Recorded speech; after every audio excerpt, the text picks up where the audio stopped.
I want to bring my panel in, an extraordinary one, Jon Meacham, a presidential historian and the biographer of George H.W. Bush, and an MSNBC contributor. Peter Wehner, a senior fellow at the Ethics Public Policy Center who also worked in both Bush administrations. Kenneth Blackwell, Ohio Secretary of State and served as HUD Undersecretary under Bush 41. Evan Siegfried, a GOP strategist and Lauren Leader, the co-founder and CEO of All In Together. Jon, you know I must start with you. In your mind, what is the most important part of Bush's legacy? That he was president at a pivotal moment when Armageddon, before he was president, was a possibility. After him, it was unthinkable. And he did it based on the ancient Greek principle that character is destiny. He was a man of great privilege, but who absolutely believed, embodied, breathed the idea that to whom much is given, much was expected. He understood that life had been very fortunate for him, and so he was going to do his damnedest to try to extend his hand to others. It's a moment, I think, for us to reflect not just on a bygone era, but it's also important that George Bush would be the first person to tell you that he wasn't perfect, and that if he was an imperfect guy, as he would put it, and could do good things, then the rest of us who are so imperfect can do the same thing. And I think that is a compelling part of the legacy that we're going to be contemplating this week. And a true family man. Peter, you worked in both the Bush 41 White House and Bush 43. These two men, a father and son duo, had very different reputations and leadership styles. Tell us about the differences you saw in this father and son and the relationship they had. Well, his son, I think, had a more vivid personality and was more Texas in a way, as opposed to his father, who was WASP. But the differences were overwhelmingly set aside compared to something else, which is the remarkable love that they had for each other. And it's been said a lot how much George H.W. Bush loved his family. But what struck me, because I was closer to his son, was not only how much they loved him, but they revered him. To a person, they said he was the greatest person that they knew. And one of the things that strikes me about President Bush 41 is that those who knew him best loved him most. So he was a person of tremendous decency. He also showed that qualities like gentleness and kindness were actually virtues and strengths, not bluster, not bullying. This is a man who was a fascinating combination of qualities and characteristics. And one other thing to what Jon Meacham said, who knows President Bush better than anybody in a sense because of the biography, is it was a quality of prudence. Dana Carvey in 1992 used to make jokes on Saturday Night Live. Prudence is a great virtue. It's a great conservative virtue. It's a great virtue to have in a president, and it was extremely important to have at that period of time that George H.W. Bush was president. Evan, President Clinton read the letter. It's extraordinary. We've been talking about it all weekend that he received from Bush after Clinton defeated him in the '93 election. And I want to play a bit of it last night when President Clinton read it on 60 Minutes. There will be very tough times, made even more difficult by criticism you may not think is fair. I'm not a very good one to give advice, but just don't let the critics discourage you or push you off course. You will be our president when you read this note. I wish you well. I wish your family well. Your success now is our country's success. I'm rooting hard for you. Good luck. I'm rooting hard for you, and he meant it. What can we learn at this time, at this moment in history, about grace and civility? All the time, right here in this newsroom, we talk about the need for decency. That's exactly what this man was. Grace and civility are strength, and George Bush embodied that. My grandmother actually grew up with him, and she was telling me this morning about how they would go to church together at St. Anne's Chapel just at Kennebunkport. And George Bush was the one who took around the collection plate every Sunday morning.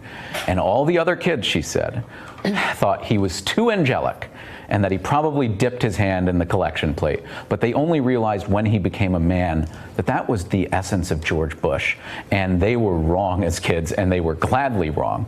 And we saw it then. We saw it in how he dealt with the passing of Robin from leukemia. Remember, in 2013, one of his Secret Service detail's sons was 2 years old and got leukemia himself.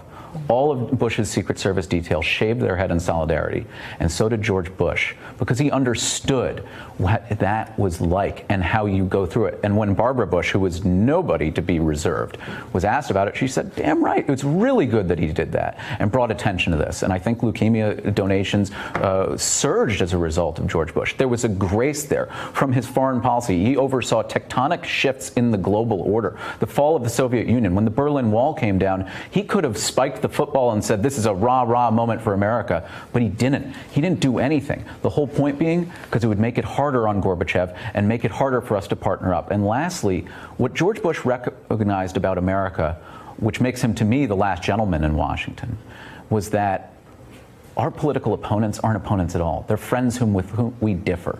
And that is what we need to remember. And I think a lot of younger Republicans have remembered that for a while and missed that. Ken, you worked closely with President Bush. Tell us about your experience with him, President Bush as a leader. We're talking about how he reached across the aisle. And really, that letter to Bill Clinton is stunning, especially if you put it in today's context. You know, that was the essence of President Bush. You know, it's fascinating that we talk about mothers and fathers and grandmothers. You know, my grandmother once said that you could judge a person by how they dealt with 3 books, and they were his or her date book, checkbook, and the good book. And George Bush, you know, really, in fact, every time he came to a point where he had to choose between the path of convenience and the path of conviction. He, in fact, chose the path of conviction. He was genuine. It was a genuineness, but he had a personal touch that was just out of this world. When he asked me to go from HUD to the State Department to be the U.S. ambassador to the United Nations Human Rights Commission, I said, you know, I've traveled internationally, but, you know, I'm not sure I'm ready for this. He said, I'm going to pair you up with Max Kappelman and Mars Abram. He said, but, you know, Ken, it's just about being the ambassador at the United Nations is like being the mayor only with interpreters. And he said, you're pretty good at interpretation because you've been interpreting Jack Kemp to me for years. And so it was that sense of humor, that personal touch. He knew that my wife, a native of West Virginia, loved country music. He loved country music, Skyline Chili, and he had and baseball. And that's, you know, there were times when he would just call and just talk baseball, which was, you know, just surprising to me, and it was disarming because the president, the most powerful man in the world, could take the time to be personal. And that translated into the way that he approached public policy and service. Lauren, I want to go back to President Bush's success in bipartisanship and reaching across the aisle, because it is so rare, and we keep asking, will we get back there? The Washington Post writes this: he may be the last U.S. president who was not despised by a big chunk of the American public. Isn't that stunning? Some of that may have to do with the era in which Bush governed. He rose up through the Republican Party at a time when both parties were big tents consisting of liberal and conservative wings before Americans had sorted themselves out into warring ideological camps. Can we get back there? Well, do we want to? Of course we do. I do think that's a little bit of a somewhat of a rosy view of the time. I mean, let's not forget, as extraordinary as his bipartisanship was, as extraordinary as his legacy clearly is, and I feel so blessed that I got to spend time with him and Barbara, actually just a few weeks before Barbara passed away, thanks to an amazing program that he helped found called the Presidential Leadership Scholars, which he founded with his son, with President Clinton, and with the LBJ Center, focused on fostering fostering the future civic leaders of America. It's a bipartisan organization, an extraordinary opportunity that I was privileged to be part of, another part of his legacy that hasn't been pointed to. But look, in terms of his era, I do think it's worth recalling, as extraordinary as his legacy was, the Clarence Thomas hearings were also one of the most divisive times in America. And he was willing to stick to his guns, and it was extraordinarily partisan. And he was not willing in domestic affairs, both on that and on a number of other issues. There's been a lot written in the last few days around his response, particularly during the Reagan years, to the AIDS crisis, his views on LGBT rights, which certainly evolved in his later years. But he was also part of a growing evangelical movement, and on U.S. social issues, he was quite conservative. But that said, he was a relationship person, and the great lesson of Bush 41's presidency is that his relationships were sincere, that he invested in them not because he wanted something from somebody or for cold political calculus, but because he actually was really interested in knowing them. We heard extraordinary stories about this at the Bush 41 Library in College Station this summer when we got to spend time with John Sununu and with him and many of his other staffers. That kind of sincerity of relationship building, that is the piece that is missing in Washington today that I hope we can get back to. It enables deal doing. It enables compromise in ways that I think the American people want. And so if his death inspires more Americans, more American legislators to look at that as an example, to think about how they can invest in knowing one another, to advance the good of the country ahead of their own self-interest, then he'll have left an extraordinary legacy. He was a man of great character and dignity who didn't want a vote, any vote, irrelevant of who it was from. I remember in 1991 when David Duke was running for governor of Louisiana. I actually think we have that sound. When someone asserts that the Holocaust never took place, then I don't believe that person ever deserves one iota of public trust. And when someone has so recently endorsed Nazism, it is inconceivable that such a person can legitimately aspire to leadership in a leadership role in a free society. And when someone has a long record, an ugly record of racism and of bigotry, that record simply cannot be erased by the glib rhetoric of a political campaign. Peter, he went on to call David Duke a charlatan who is unfit for office. So if you can just separate the two for us, you could be a civil man, a civil leader, kinder and gentler than your typical politician, but it doesn't mean you are not strong and have very definitive views, especially when speaking about someone like David Duke.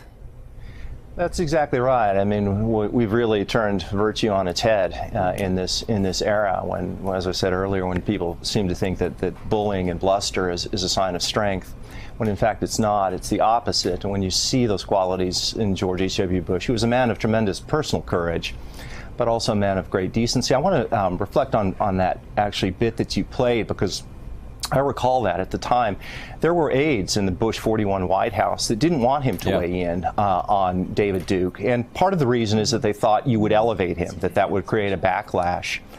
But what George H.W. Bush understood was that this wasn't just a Republican moment, and it wasn't a state moment as it related to Louisiana. This was a national moment, and it required a national leader and a national voice to speak against the racism and the hate that David Duke embodied.